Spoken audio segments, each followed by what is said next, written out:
How did you get on before?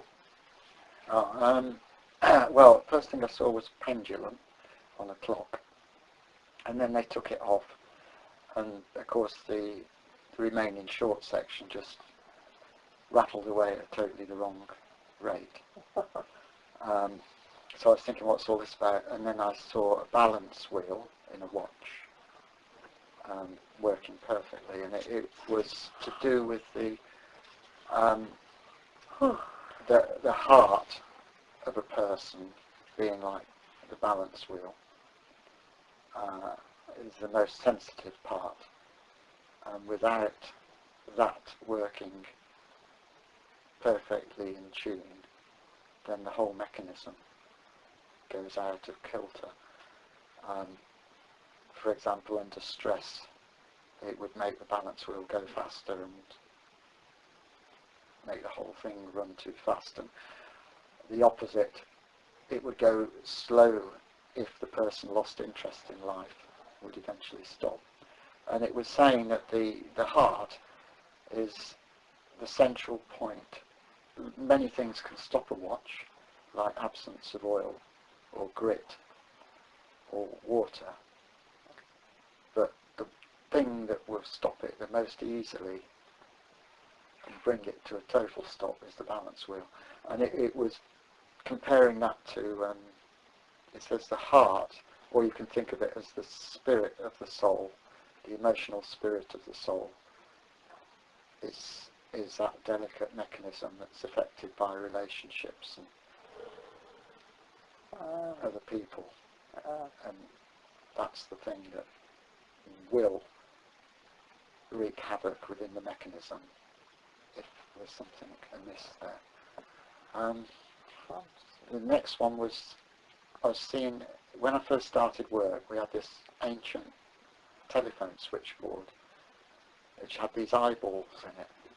I don't know if you've ever seen one, but they've got this board with lots of little round holes with eyelids that are shut.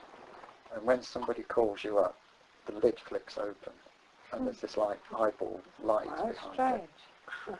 And I was seeing millions of these. It was almost like the world, like that globe over there, but covered in these eyeballs, millions upon millions of them. And most of them were shut, and a few were open, and others were just flicking open here and there, all over the world. And this was representing the opening of the person to spiritual things.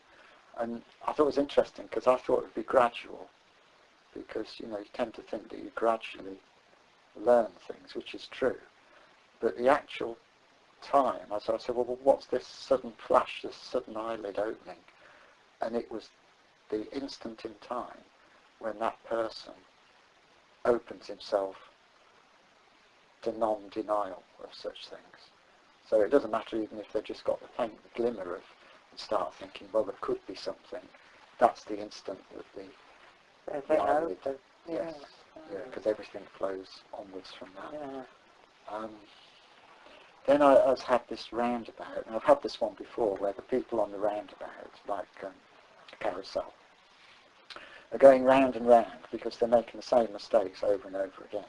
So they're not getting anywhere.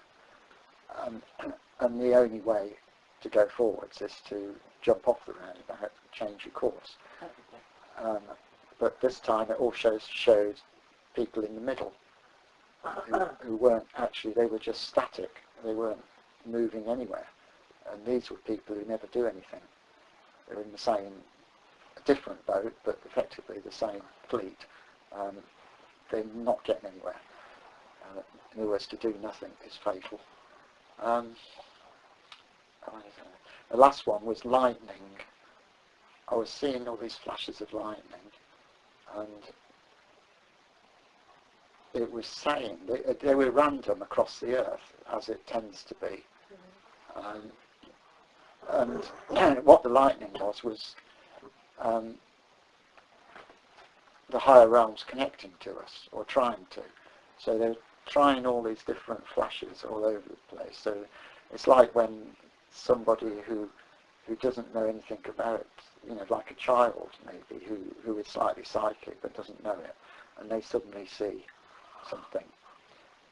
It's like they've been hit with this flash of lightning, but it's almost random. And it was saying, compare that to a lightning conductor, a tower with a long pole on it, and how it attracts the lightning all the time, and it safely travels through it. And it was saying, think of the way the tower is high, and we are supposed to reach upwards towards them to a degree so that they can meet us on their way down, and we can divert their flow to us. That was it. Interesting. Oh, this is very interesting. How did you go on doing it? How did you go on? Mine, look.